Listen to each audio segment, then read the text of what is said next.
Okay. So let's have some fun with here. So let's save this. We'll call this nested loops. So here I'm going to go ahead and just play with loops in a bit of a different, in different way that we've been using them maybe. So we'll start off by importing turtle though, because honestly I love using a graphical visual example. Import turtle, right? Then we have Bob is equal to, Bob, not boy, but Bob, is equal to turtle.turtle to create a turtle. Okay? And what we'll do maybe here is I'll maybe have a bunch of, I'll create a few different functions. Def draw one, just so, and I'll take in Bob over here. We'll modify this as we want, as we want. Let's see. What should I do here? I'll put in past right now because I want to kind of show something. So let's go ahead and write. I'm going to create a list. I was about to say array, but that's the wrong language. This is a list. Colors is equal to, so I'm going to call it colors, and I'm going to just simply type out some names of colors. I can do that in Python. It's wonderful. Red, blue, Midori, black, Shiro. White probably won't show up actually on here, so let's go with maybe yellow instead. Okay, there we go, colors. So what we can do over here is that we've got,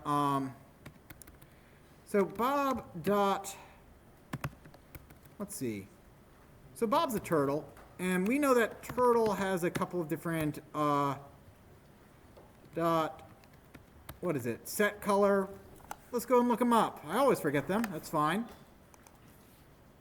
Turtle docs, Python. And let's see. I believe it's just, yeah, it's just color. So we'll just change color to what we want. So for color, so some people hate it when I do this, but honestly it makes sense for me. For singular and plural, for color and colors, we're going to say Bob dot forward 100, and before we do that, we're going to say, actually, let's make it 50 for right now. Bob dot forward 50, and before we actually tell them to move forward, we'll say Bob dot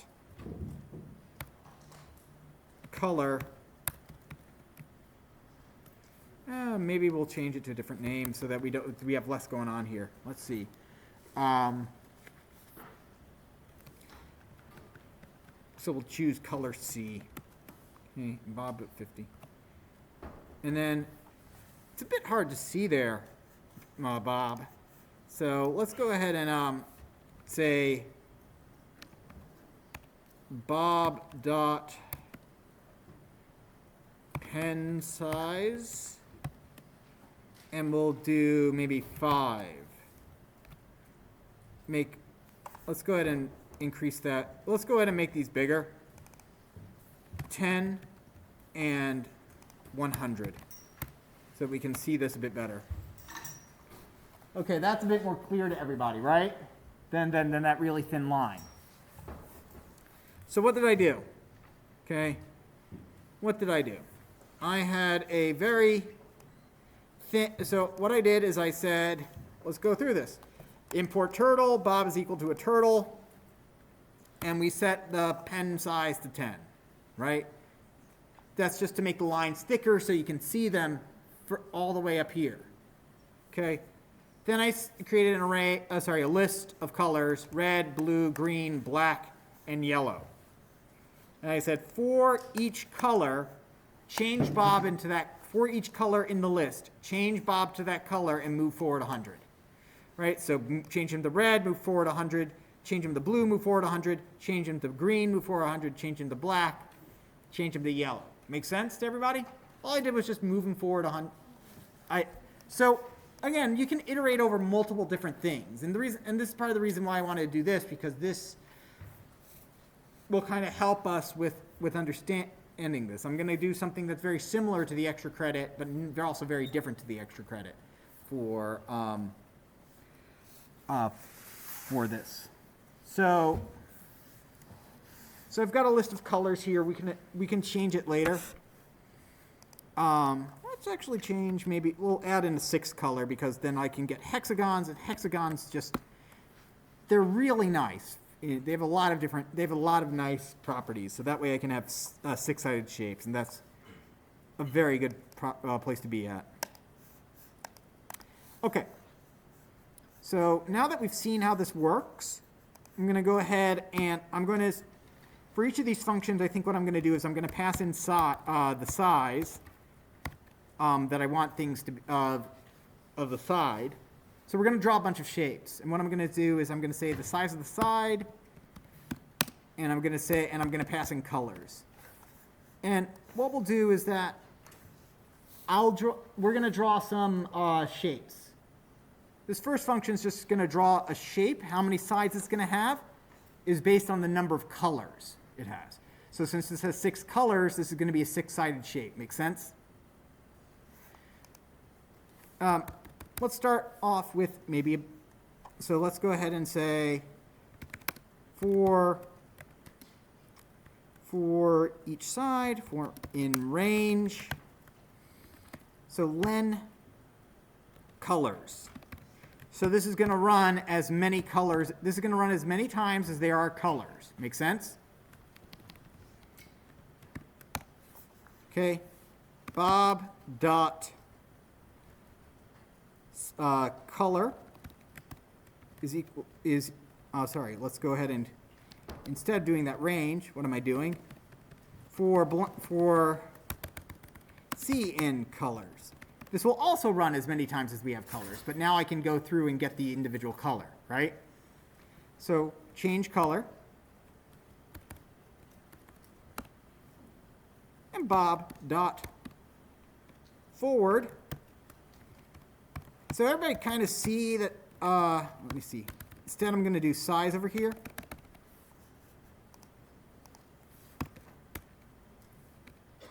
Okay.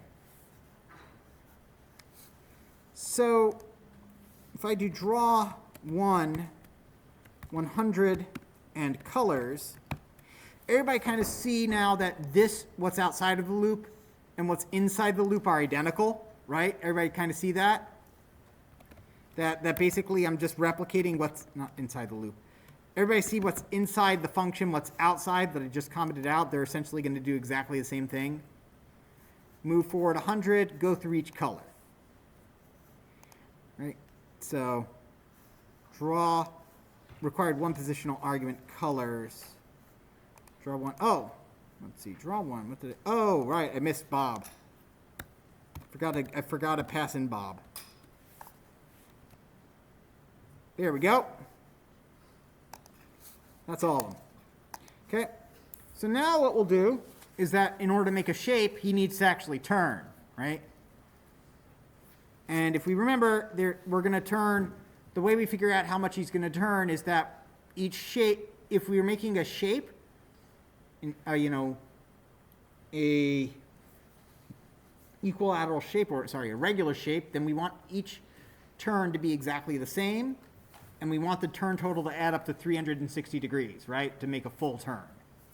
So the number of sides we have is equal to the length of the colors. So Bob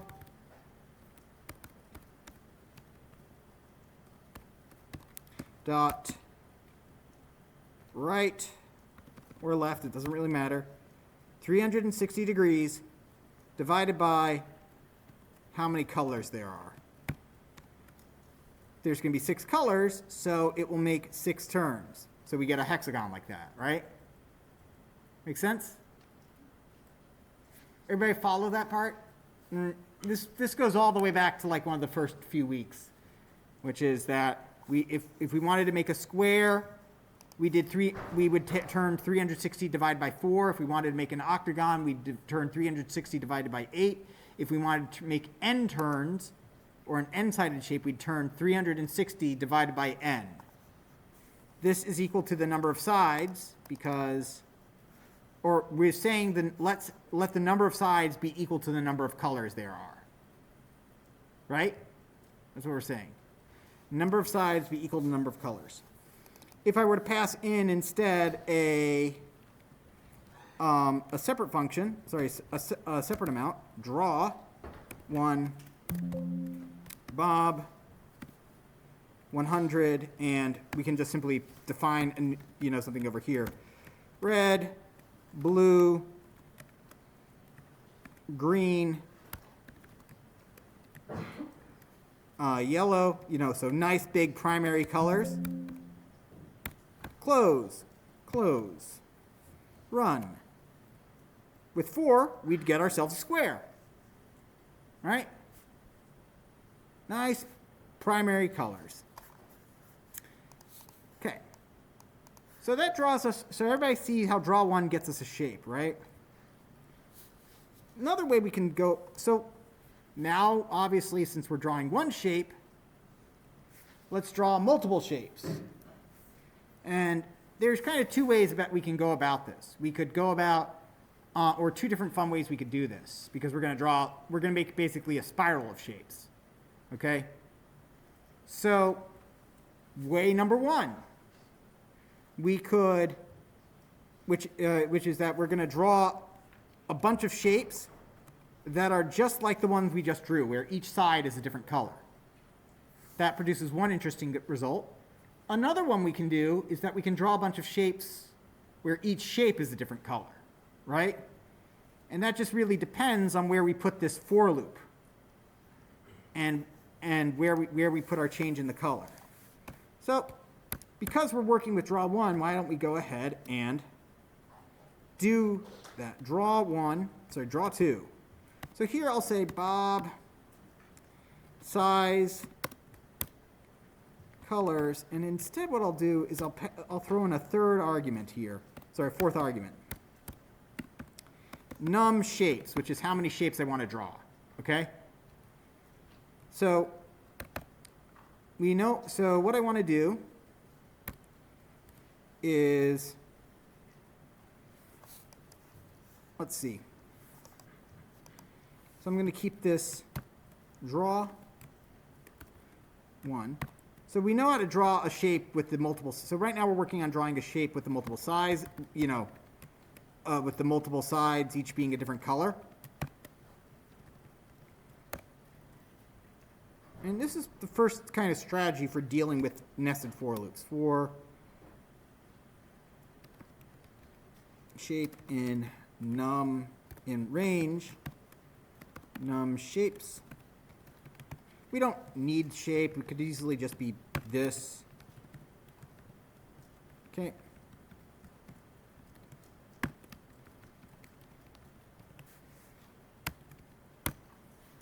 So draw 1. So now I'll say draw 2, 50, 100 colors. So, expected a colon.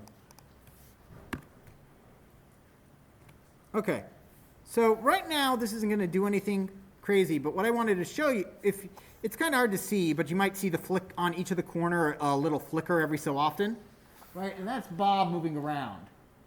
Okay, that's Bob drawing 50 shapes one on top of each other. Right, because I didn't tell it to do anything different. I just wanted to kind of get this going. Now, why did I do it like that? Well, what this does, draw 2 does, is that it calls draw 1, right? Draw 2, we're going to do draw 1 50 times, right? Make sense? We're going to do this 50 times. Make sense? Now, the reason that I did it like this is because I wanted to demonstrate something. Inside draw 1 is a for loop. So we have a for loop surrounding a for loop. But it doesn't feel like we have a nested for loop because we've abstracted away that inner for loop, right? That inner for loop is now just one verb that we can call. Does that make sense to everybody? Right? So that's strategy one for dealing with nested for loops. Abstract it away. Because we could do the same thing over here. We could just simply as easily have done this. We could have easily, just as easily not used that. Instead, hey, here is this, right? And that looks a lot more complicated, right? That looks a lot more complicated, yes? Where for the number of shapes for each color, change the color, move forward, and then turn, right? Well, it's the same code. I just was more abstract, I just got less abstract about it, right? So being able to be abstract like that is one strategy for dealing with this. Okay. Now let's actually make multiple shapes kind of actually like show up on top of each other so we can actually have some fun with this.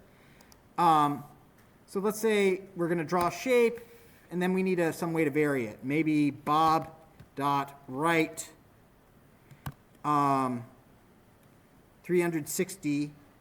Like, why 360? Because he'll have a full rotation then, divided by the number of shapes.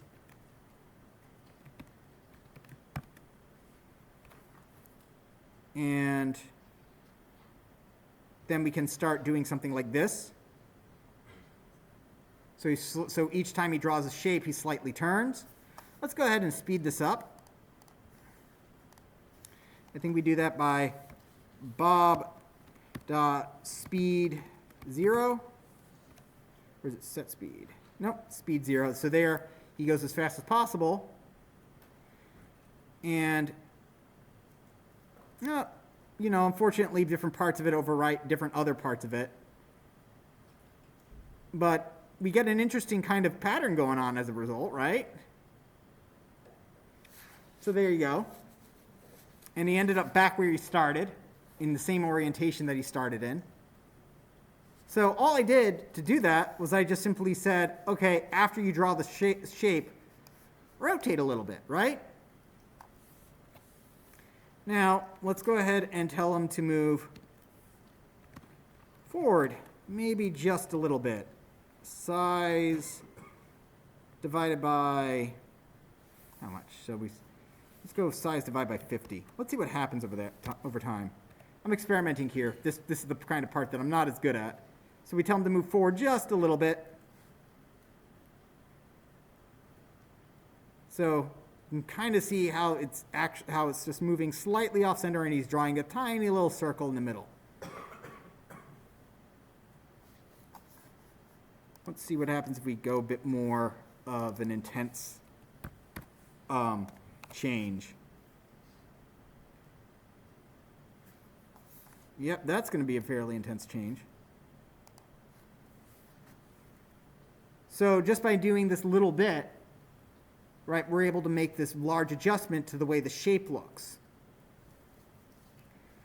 Right? It's gotten a bit bigger. We see it radiate out. We see it come out some more. If we, in fact, do just let it move the full size now, it actually gets quite wild. Don't worry, he'll be back. He's drawing a very large circle at this point, I believe. Will he be back? Yep. Why was I so confident in saying he'd be back? Because of the fact that he's moving in a circle. Right? We're making a full rotation. Or the goal is for him to make a full rotation there. He didn't quite make a full rotation because this wasn't exactly divisible, right? 360 divide that much. Maybe if I actually did a single division sign, that might be a bit better. But that's a problem for another time. But notice that it is a nested for loop, and I was easily able to kind of play with it because it was because I moved away the nested nature of it by putting that nested function inside another function. Okay. Now, the other one, let's go ahead and do that. We'll have to do this one, next one from scratch, because this one, rather than drawing a shape that has different sides, okay, rather than drawing a shape that has different sides, I want to draw a shape that has, I want to draw a different colored shape each time, right? So let's go ahead and try this.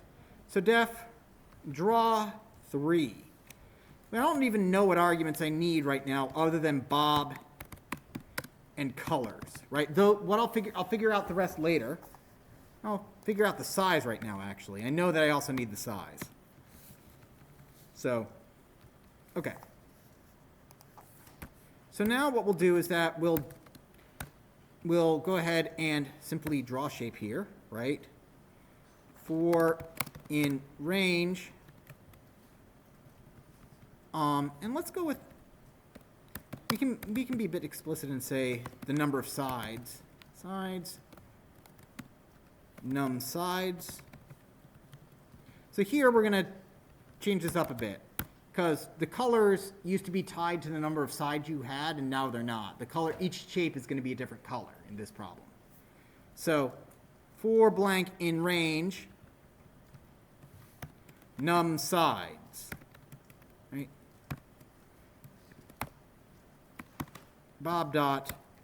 So this is just draw shape I'm writing right now, like for the number of sides moving forward, the how big of a side you want, and then have him turn such that the overall shape will be a regular shape. 360 divided by the number of sides.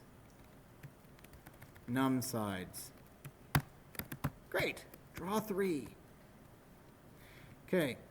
And right now, if I pass stuff in, it's not going to be the most exciting stuff. Comment this out. This is why I like using functions. It makes it so easy to comment out your code. Bob, we want size 100 again. We'll take 50 sides. Colors don't really matter right now because we're not using it. But we'll go ahead and pass in colors for later. Run. And, whoops. Oh, yeah, that makes sense. I told it I wanted a 50-side shape. Silly me. Let's go with something a bit more manageable, like an 8-sided shape, maybe. There we go. That's a lot more manageable, right? So now let's draw multiple ones of these, okay? Like, so let's say I want to draw one shape of each one of these shapes for each color, right? So what I would do is I'd write an outer loop for this. For each color, so for each color in the colors, right? For each color in the colors, I'm going to draw that shape. And I got to do something, and if I run it right now, mind you, it's going to run, but it's going to do, you can't tell, but he's overwriting the same thing over and over again. Because we're just telling him to do it 6 times at this point. So at this point, we'll say, Bob, I'm giving you a different color each time this outer loop runs, right? So we draw a shape for linking colors. We will change a color and we'll draw a shape. So for each color, we'll change Bob to that color and draw that shape. Red, blue, green, yellow. So he went through right? Everybody sees that he just kind of rotated through those colors. Pretty cool. And the reason he's just, again, overwriting the same shape over and over again is because, just like I did earlier, with the multi-colored sides, or with each side a different color, is that I told him to change color and then draw a shape, but I don't move him after he's done drawing. Right? The way I wrote the draw shape function is that he should start where he ends. So we could, again, change this up. Bob dot write let's go ahead and base this off colors. So, right, 360, divide, len colors. Again, just to kind of keep it simple at the moment.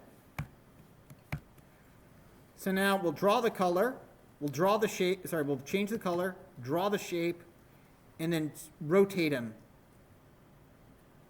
like that. Okay? So everybody kind of see that? All right. Let's go ahead now, and the point being is I'm trying to show that as you're working, you can kind of get these nested loops that will look scary in a bit, but they kind of organically grow. Okay? Let's go ahead and so the next step is actually where I'm going to put a third one in here. But by the time you get to a situation where you have a 4, 4, 4, you definitely should abstract away. Definitely avoid having no more than 2 nested for loops. It makes the code too difficult to manage. Okay? If you're going to have more than 2 nested for loops, which is common, don't present it as 2 nested for loops. Instead, abstract it like this. Do what we did last time. Def, draw shape. Take this code that we've used 1.5 million times in various places. Draw shape. Control Shift. Okay. Draw shape. Bob. Size. Num sides. Everybody see what I'm doing here? I'm just abstracting. I'm taking this inner for, before I make it any more complicated, I'm taking this inner for loop and I'm making it go away. I'm making it a lot easier for me to read. Bob, num sides, Bob, size.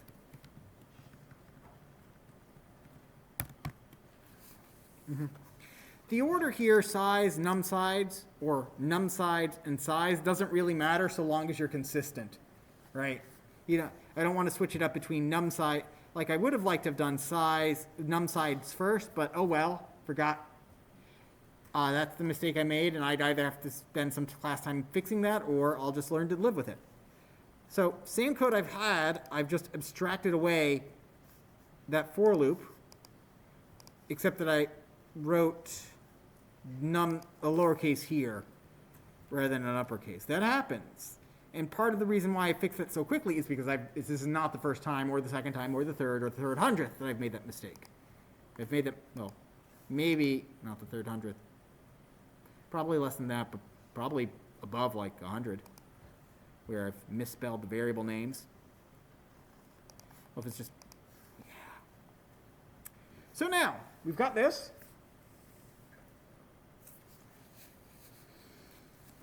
Okay. Draw shape. So now let's go ahead and make this a bit more exciting. I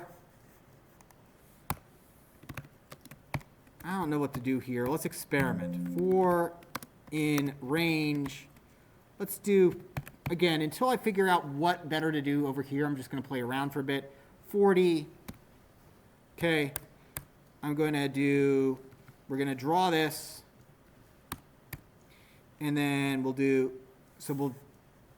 draw these shapes, okay? We'll draw these shapes. And then Bob's gonna end up back where he starts. And so I'm gonna do Bob dot, again, right. Okay. And let's go with, again, we want a total of 360 turns. And this loop is going to run, outer loop is going to run 40 times. So I'm going to put 40 there so that we can get a nice rotation. And now we can start seeing some stuff happening there.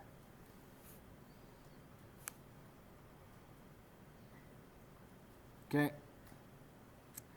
So, let's see. What about if I do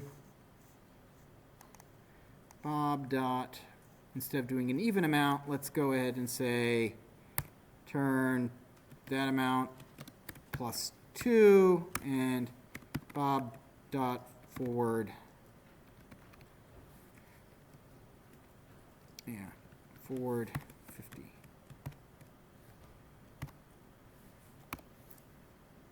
See what happens here.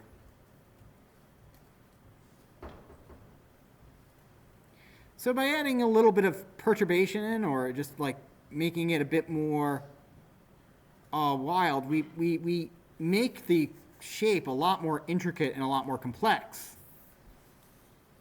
Right, everybody see that?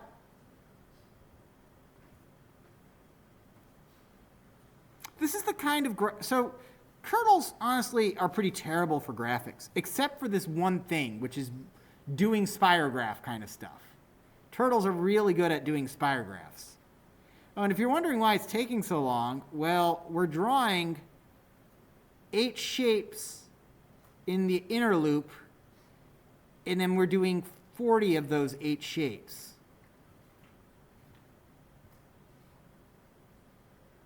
And honestly, I when it comes to visual stuff, I don't have a lick of artistic talent in my body. I just kind of, with this stuff, though, this was just mainly getting lucky with experimenting. But that looks pretty cool, I like to think. He's going to stop any day now. One of these days, you're going to stop? Please stop. Are you going to stop? Whatever, we'll let him keep going. Right, so you've got this entire outer loop that runs a certain number of times, and we get this shape. Let's go ahead and see. I'm going to pause my recording for a second. Never mind. But I just wanted to kind of show you with this how, because I want to make sure we get time to do the other exercise that will keep people interested. That by changing this over time, by making small alterations to this, we can make it look appealing. We can add, this you can make this really detailed, kind of intricate figure. And then with nested for loops, Python has actually a lot of tools to help avoid writing nested for loops. But the way we use nested for loops is that you want to think about it in terms of for each what in what.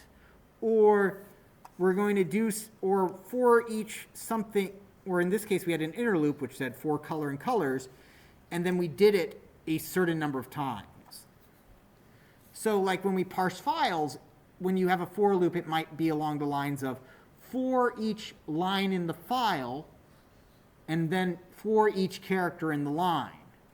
For the Mario Lab that you're currently doing, right, for that one,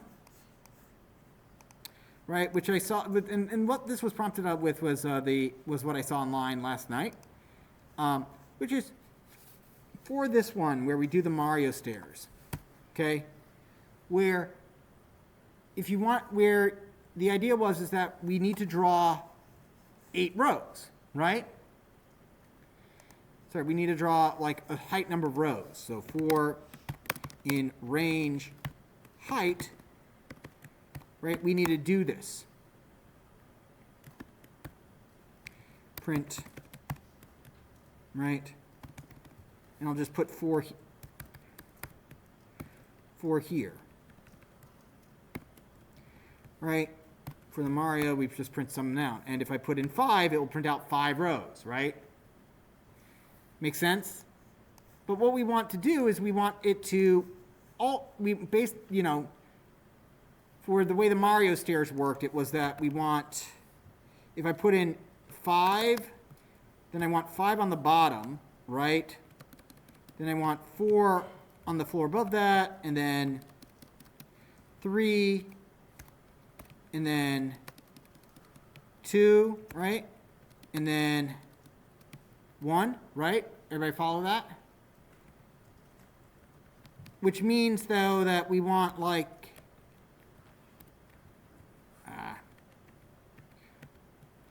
that we want some number of spaces followed by some number of these. Now there's two ways to go about this, which is to use a nested for loop, for each, and what do I need to vary over? So we're doing a different number of spaces and a different number of hashes each time. I'd start out by figuring out the hashes because you can see hashes easier than you can see spaces, right? So let's print out one hash. So for row in height, let's print out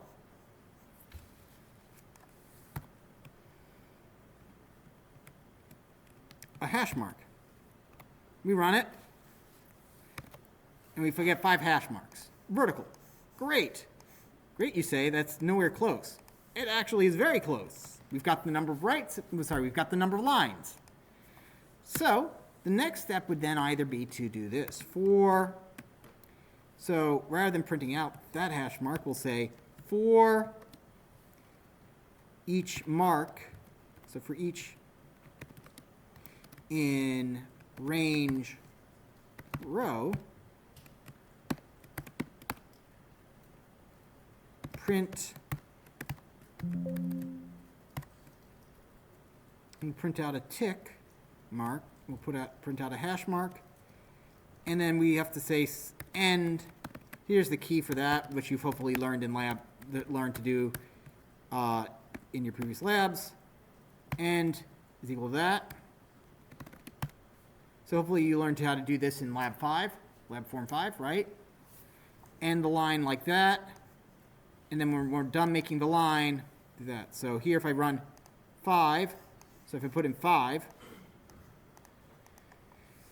right, I print out 0, 1, 2, 3, 4, right? I want 5 though, right? I want it 1, 2, 3, 4, 5, not 0, 1, 2, 3, 4, right? So in which case I should probably do 1 to row plus 1.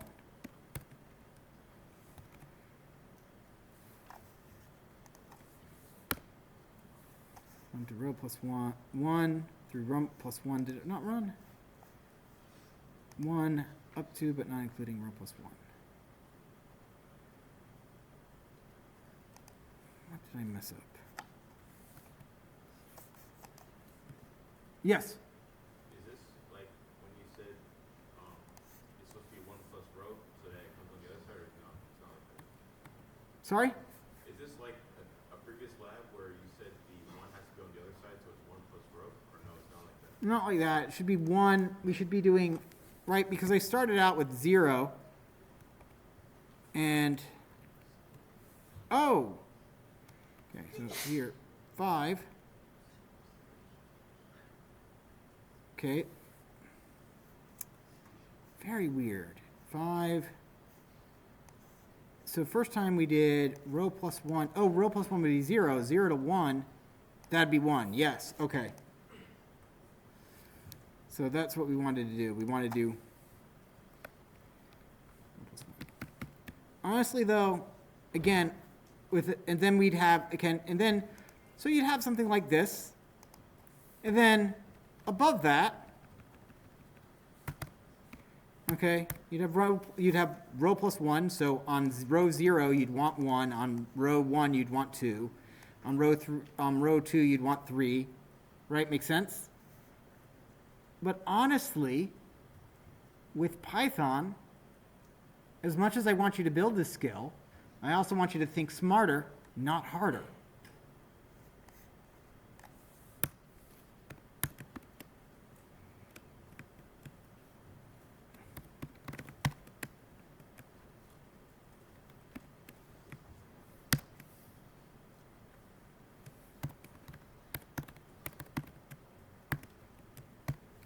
Python allows us to take some shortcuts. Please enter height, 5. By using replication, right? So all you have to do is print out the appropriate number of spaces beforehand. So you'd want to print out, so for what you're doing for now for the Mario, you'd want to print out this, but also remember to put in your end. statement here to make that better. Right. So, because now the way you change, what I mean is, in case you're like lost, the way you change it from left aligned over here to being right aligned is you just add the appropriate amount of spaces here, right? And the amount of spaces you add goes down. All right.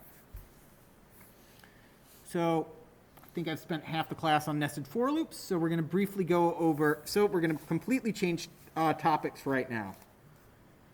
So, if you don't mind, if you could go to Runestone and open up your textbook and scroll all the way down as we normally do. So go to Runestone, log in, open up your textbook, scroll all the way down, and we're going to open up Project 9, the substitution cipher, because might as well keep things interesting and diverse in this class. Crypto doesn't necessarily mean in computer science what it means online when you see the word these days, or at least it didn't used to. Crypto, right now, if I say crypto, you'd think I'm trying to sell you a scam via cryptocurrency. Take it as from somebody who's actually published papers on cryptocurrency.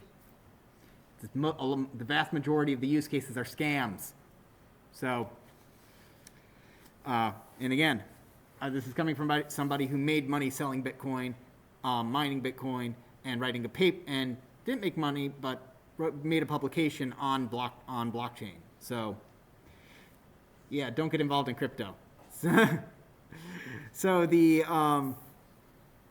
So on the other hand, earlier use cases meant two things: cryptography and cryptology. Cryptography, the art of making codes, and cryptology, the art of breaking them. Cryptography making, cryptology breaking. They're two sides of the same coin, right? You always want to try and make codes that are harder to break. Now, the ancient world had some very nice issues so it had some very nice advantages early on. So like a couple thousand years ago, if you sent a message with a messenger, a written message with a messenger, and you disguised it in some way, it was basically foolproof because there was one huge thing going for you. Literacy rates were terrible. So even if it wasn't encrypted, you'd have to find somebody who could read. But the idea behind cryptography is you want to take some message and hide its meaning, okay? Take the message and hide its meaning. Okay? Now, why would you want to do that? Well, the vast majority of the use cases in the beginning was military. You want to be able to communicate messages with your generals to tell them, to help coordinate attacks, to tell them, okay, we want you to flank this position, or whatnot. Or we want to coordinate when we attack. Actually, the hello world for most cryptography and cryptology stuff is attack at dawn. That's hello world in cryptography land, okay? So, eventually, though, today we're going to deal with the most basic of ciphers, the most basic of codes, the most basic way of scrambling text, which is the substitution cipher and the Caesar cipher. But what happens is that over the years, things started to get more advanced. You get things like the Veneer cipher, and eventually we got all the way to the most kind of notable thing is World War II's Enigma cipher, which I previously mentioned. Alan Turing worked in England, and he built the bomb, which was one of the kind of a specific use case computer that decrypted messages that were encoded by this Enigma machine. And that kind of intelligence really, helps. These days, a lot of intelligence, is the method of encrypting stuff is pretty much foolproof these days in a lot of cases, unless you can find like a specific really weird mathematical weakness that nobody else with a bunch of math PhDs has been able to discover yet. So it's really weird. So either you break it in some mathematical way, or you basically steal the other people's keys. That's the way these kind of things work. For right now, here's a secret message for everybody. All right? To kind of give you an idea of just kind of how difficult it was even to begin with. Okay, and I'm going to give you a big hint. Here's a secret method. Secret message. It's Cryptography prefix. The secret message, so we call the message when it is the message we want to send plain text because it's plain. You want to be able to read it. We call it when it's all mixed up like this and hard to read, scrambled together or whatnot, hard to read. We call it ciphertext. The question is, can you decode it using paper and pencil? Okay? So this one gives you a hint when you hit check me. Okay? Which it says, here's a hint, B is equal to an O. So anywhere you see a B is an O. And I'll give you another hint. You're in a Python class, a programming class. So this string probably is either has something with Python in it or programming in it. Because textbook authors and professors like myself suddenly find themselves very limited in imagination when you get to these things. It's not Attack at Dawn, right? It's a fairly simple cipher. So see if you can't figure it out. It's probably about Python or programming. I know I'm like throwing you into the wild over here. If you think you've got a way to solve it, by the way, or you need more hints, you can go down to this bottom part over here and mess with the drag and drop puzzle, right? We know B goes to O, so what about these other letters, right? Is there some other?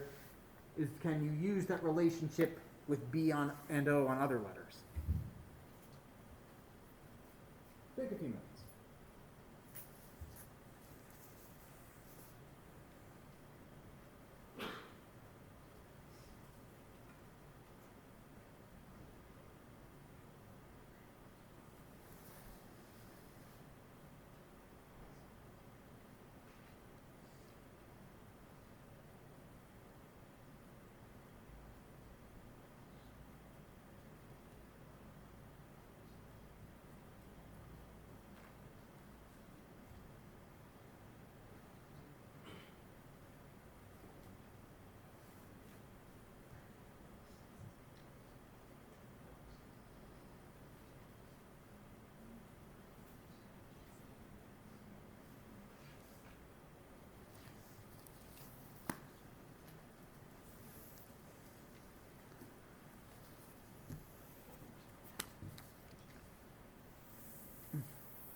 Anybody get it? Took me a bit, so don't worry if you can't get it. And I've done this one before.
Anyone get it yet or no? You got it? What is it? It's Python Rocks. How did you get there? Well, with the hint that P equals O, and everything is just like shifted, so C would be P, because that's one letter after O. Okay, so you use the fact that C, because B was O, then you could say, okay, let's try C being equal to P. And because that lined up, you realized, oh, so C, B was O, so LMNOP, right? The order of the alphabet. A, B, C, so B went to O, C went to P. You could use that relationship with that same kind of relationship with the rest of the alphabet, right? Okay, anyone else? Anybody else get it a different way? Yes? No? I saw OPY and then I thought copy. I thought the word copy, but there's no like true connection. I just saw it and then I moved C and then I just put G. Okay. Anyone else? No. The other way to crack it, that I use at least, because I'm a terrible human being with hints, and I attack the problem itself sometimes rather than the question that's being asked, is that, right? I mentioned it being about Python or programming. So if we assume that the string Python is in here somewhere, and B is O, that means that Python has to be either this string, and Python does not start Ithon, Oithon. So Python has to be this substring. So it's got to be, this has to be Python.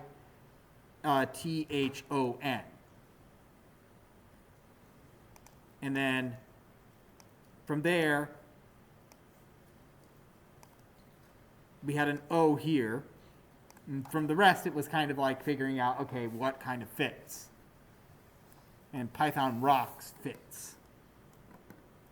Okay, the oldest, so what we've just encountered here is the oldest, or maybe ye oldest, cipher that has been created. It's actually older than ye because it's Latin based. It's attributed to Julius Caesar. It's named after him, the Caesar cipher. And it's a very simple but very effective cipher in terms of making things look confusing. Okay? It simply says, for each character, let's shift this character a certain amount. So for instance, if we choose a number between 0 and 26. Why 26? Why that much? Because there's, yes? Yeah, for English, there's 26 letters in the alphabet. So 26, if we chose 26, we'd just be, rotating it the full amount. So if we chose 5, we'll basically move every letter forward 5. So A's would become F's, and then B's would become G's, G. So and then basically you just simply apply that to all the letters. So you could solve it with this kind of device over here, similar, this kind of device over here. You would have a dial that you would turn to make it rotate. So here's A, B, C, D, E, F, G. It goes around this way, and then it goes around the other way, and you line them up. The most common, yes? If you chose 5, like you chose the 5th letter, but you also chose to use every 3rd letter, would that make it harder to solve or no? It adds, to encrypt each 3rd letter, it would make easier to break because you have, because your information's still easier to read. You've got some exposed information there. You want to make it as hard to understand as possible. What we're going to do here is we're going to write a program that will encrypt the string referenced by the variable plaintext. So it's going to encrypt this string, the quick brown fox jumps over the lazy dog, using a Caesar cipher of a shift 13. Now, this is actually fairly well used still in some circles of the internet. It's referred to as ROT 13 or rotation 13. That's what it's short for. And the reason is that, and you might use it basically if you want to post spoilers without spoiling it for people, right? So all you would have to do is just simply go online, dump what you want to write into into an encryptor, which there's plenty of them. And then anybody who you tell them it's in ROT 13, and then anybody can decrypt it. But that way, people who haven't been spoiled, they have to go out of their way to spoil themselves on it. Okay? And the reason why 13 is special is because, as we mentioned, there's 26 letters in the English alphabet. So you can encrypt it 13, and then if you encrypt it 13 more, that's 26, so it decrypts itself. Basically, you encrypt it and decrypt it the same way. So it's kind of, we'll see how that works out. Now, I think I'm going to go through this because this will require some annoying math to do to encrypt this. Okay? Namely, we got to deal with something you haven't dealt with before. Print, ord. Like, how do you take A and get to the 13th letter after it, right? Can't do that, right? Can't add that over here. Although actually in other programming languages you can do that. Because in other programming languages they make they have this arbitrary distinction between characters and integers and stuff, and characters and strings. Long story short though, we have this thing called ASCII, which I think I've mentioned before. ASCII. And it's the basis for what's currently used for UTF-8. Let's see, which is, yeah, Wikipedia, sure, why not? And here's an old chart. And here it is in binary, the different bytes. So you've got your different bytes, and it shows that A is this value, B is this value. So, so it would be, so A would be 1100001 encrypted, which fortunately we do have a much easier to read table here, which is, where is it? Oh, there it is. Much easier to read table, so, oh, no, it does not have, that's the control characters. So, for old computers, you might hear beep. There's a bell character, which is a character that doesn't actually print, it makes a sound. Because that is how old this is. So here we go. If we scroll down, we find A, as I mentioned, 1100001. That's A. And this middle column is the decimal value. Basically, every single character is given a numeric, because we can only represent things in ones and zeros, which means that we can only represent things as numbers. When we're dealing with text, everything is given a unique character code. For A, that just happens to be 97. B would be 98, C is 99, so on and so forth until we get to Z. So if we want to get and we can expose that information in Python by using the ord command. Ord of A tells us that A is 97, right? Ordinal. A for ord for ordinal. It tells you its value there. How does that help us? Well, we use it in combination with the other command, actually, which is CHR, which does the exact opposite. Given a number, converts it into a character, right?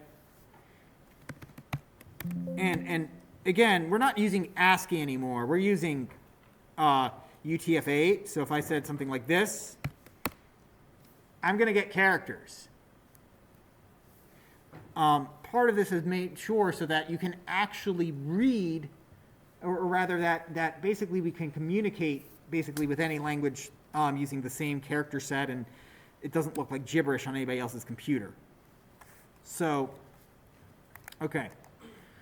So what does this mean? Well, if I want the letter that's 13 after A, I can do ord of 13, right? This gives me 13 after A, that gives me 110.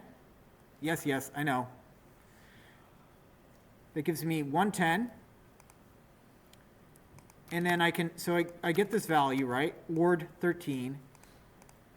So this would be 97 plus 13, which gives me 110. And then I can do CHR. I can surround that with CHR. So I take this sum and say, hey, can you give me what character that is? And it'll say N. N is 13 after A. And I can do this with B. And I can do this with all the characters all the way up through Z, right? After all, the character 13 after Z is, was that? Nothing there? What about O? O. That's a weird letter.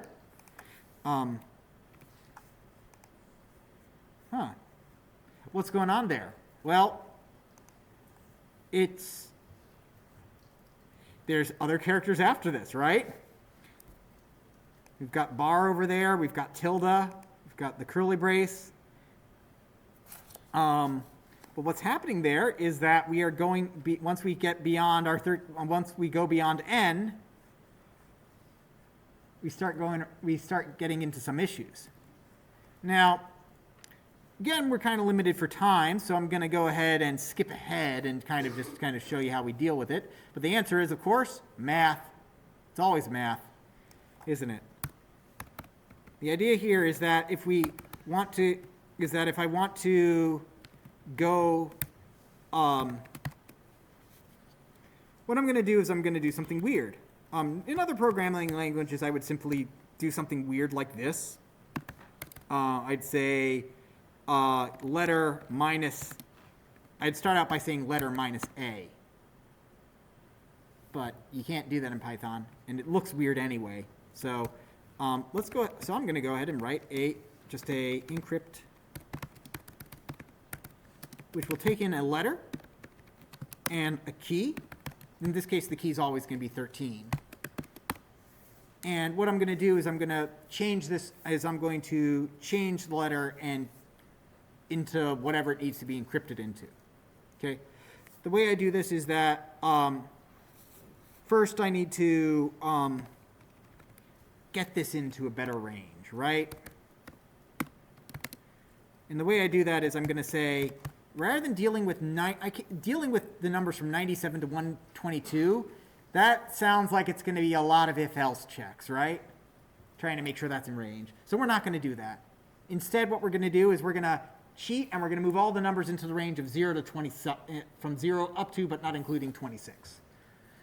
That makes sense, right? A is going to be 0, B is going to be 1, C is going to be 2, D is going to be 3, so on and so forth. The way we do this is by saying, hey, this letter, subtract A from it. So 97, right, if it was A, we'll subtract A's value from it, which is 97. If it's B, we'll subtract 97, which will give us 1. Make sense? C will subtract 97, will give us 2. The reason I just don't put 97 is that I feel like that would be even more confusing because when you come back to this code, because that now looks like a magic number. So this lets me says, given the value of this letter, subtract A from it. Now, what we need to do is we need to figure out what that is. We need to find the one that's the letter that is, let's call it maybe shifted letter. Or shifted letter num is equal to, so we've got this letter num plus the key, okay?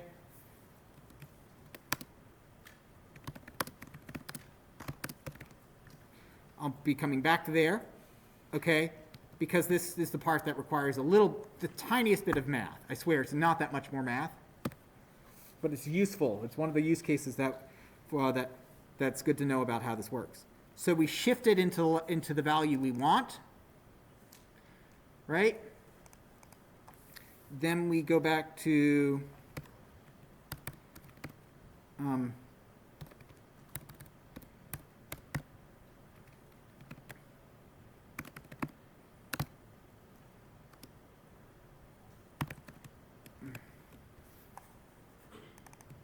or let's go with why not? Ord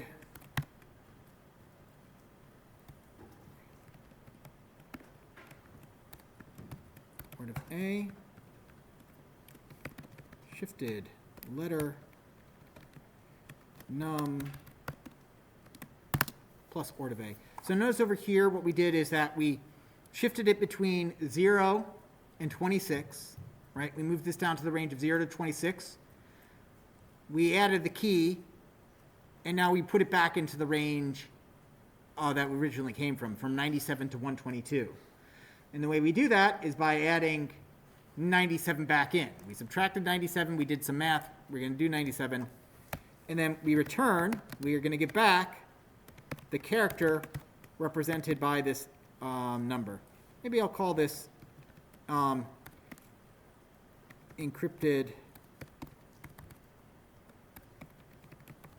num. And so now we're going from an encrypted number to an encrypted letter with that character, right? The one thing here that we haven't solved is that we still haven't solved the issue of that if I have a value after n, right? Or rather, if I have n or O, and I add, if I have O, that's going to give me, so if I have O, that's going to give me 20, sorry, O is going to give me 14. 14 would be then added to the, we'd shift it to 27, right? 14 plus 13 would be equal to 27. 13, remember, this is rot 13. O would be 14. We'd add 14 plus 13, we get 27. And then when we add 97 back to 27, we're getting an issue, right? So what I'm breaking here is what I said, that I wanted to keep all the numbers in the range from 0 to 26, right? And we know a way to do that. This is the other use case for this operation. And be very careful with this. You want to make sure you have parentheses because of order of operations. Mod 26. And this basically, when we do operations like this, where we do something plus something, and that sum is modded, this basically makes sure that everything works like a clock, right? So if we're adding hours on a 12-hour clock, right, 4 o'clock plus 10 hours later would be what o'clock? 4 o'clock, what's 10 hours after 4? Right? So we go up by 8, we hit 12 o'clock, and then we do, which is technically 0 o'clock, and then we do 1, 2. So it'd be 2 o'clock, right? 10 hours later would be 2 o'clock. This does the same kind of thing, where basically if we're at letter, so Z is 25, right? It's all the numbers, so A is 0, B is 1, dot, dot, dot. Y would be 24, Z would be 25. One letter afterwards, so if key was 1 and letter number was 25, one letter would be, this would be equal to 26, mod 26. That would give us 0, so it'd go back to A. If the key was 2, Z, it would give us B. So this is unfortunately the math, but this is actually pretty much all we need to do this. Which is, we'll say, so now we have a plain text, and what we want to do is that we want to translate it into ciphertext. We want to take out what we have and translate it, okay? Which is, so we have an empty string, and we just simply say for letter. For each letter we want to encrypt. Encrypt letter. So encrypt letter, comma, and then we tell it the key. Here we want the key to be 13. That's in the problem definition. We're going to say, hold on one second. And then we just need to do this, plus equals ciphertext. So we add what we generate a letter and we add it to ciphertext. And I don't even need to print it out, I believe. I just run it. And I got the answer. Give me a second. Let me first see if I can share the codes. I was having issues earlier with sharing my code. Yay, it's shared this time. Awesome. So I'll be able to load the page and get this. But let's go ahead and print out our our plain text, print, ciphertext. And then we'll show you what I meant about the properties of ROT13 making it easy. The quick brown fox jumps over the lazy dog, and this is the value, and this is what it looks like encrypted. So you can see how if you just simply put that on the internet, that would be very hard as a spoiler. You know, nobody would be able to read that without going to a website that does the ROT13 for you.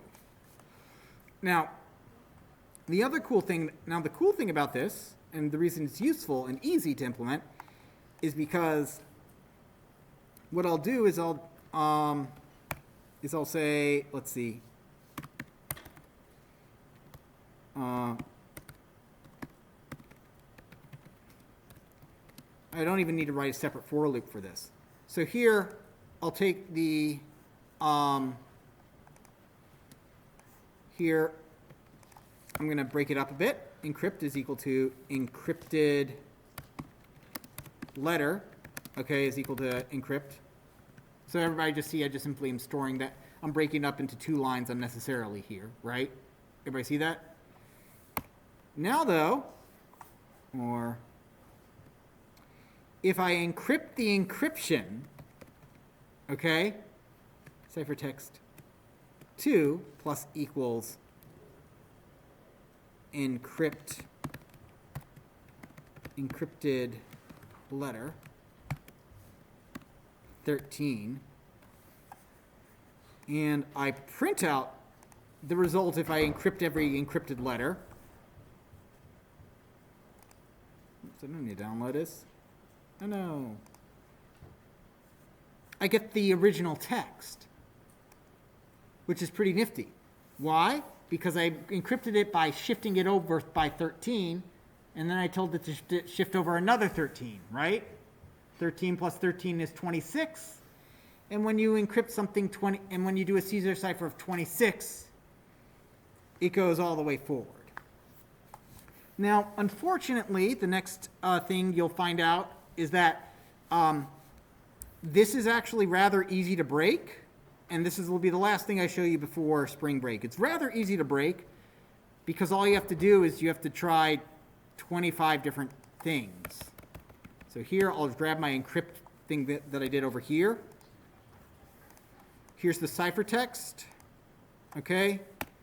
What I'll do is I'll say for, and here I have to write a nested for loop, which it actually will make sense, which is basically what I need to do is I just need to try all 25 possible keys on this text. So for key in range 0 through 26, it's actually 26 different keys, but whatever.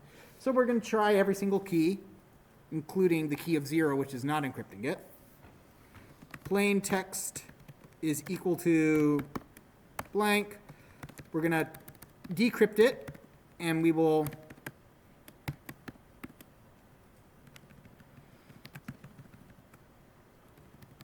and what we'll do is we'll print it.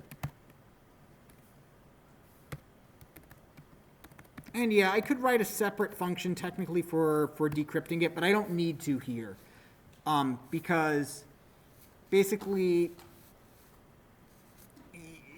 you know, with the way shifting here, I'm trying to decrypt it by shifting 1, shifting 2, shifting 3, and so on and so forth. The difference here is, let me just see quickly how to do how Python does something. If I do 5 minus 7, okay, if I do 5 minus 7 mod 26 in Python, what do you do? This is the one thing that I always can get confused about in programming. Okay, great. No, Python works the way I want it to. So I can take this, and decrypt works exactly the same way as encrypt, except instead of adding a key, guess what? I subtract the key. That's all you have to do. Make sense to everybody? Encrypting, you add the key. Decrypting, you subtract. So all I'll do here is say for letter in ciphertext. Yeah, I know I'm speeding up here. It's just because I'm running out of time. Ciphertext. For each letter, what are we going to do? Plain text plus equals Plain text plus equals decrypt letter, comma, key, and save and run. And now we can see, let's see, which one of these doesn't look like, oh, I think I saw some words. Here we go. There we go, Minnesota United Football Club. You can see that basically was very easy to decrypt because all I had to do was just try every possible combination, and there were only 25 combinations. Trillions of combinations is kind of what you need in modern day security. But when when the people intercepting your messages are quite literally barbarians, and I do mean barbarians in the way that the Romans meant barbarians, which was people who did not speak Latin. And in the Greeks, they meant it for people who did not speak Greek. That's the etymology of barbarian, by the way. It's evolved over time into having a very pejorative use. It was a pejorative use then. Well, what did it meant? Well, it came from the fact that to not speaking the Latin use, it sounded like these barbarians were just saying bar bar bar bar bar bar bar bar bar. True fact. Look it up. I'm not kidding. Okay. But this was fine when basically your enemies were or the people you were fighting against weren't really able to read that language if they were able to read at all. Because again, literacy rates in that kind of time were terrible. All right, so I'm going to hit share code. If you're interested in cryptography, it's a very, very fascinating and very rewarding subject. Anyway, so I hope you all have a good spring break. I'm going to go ahead and upload this.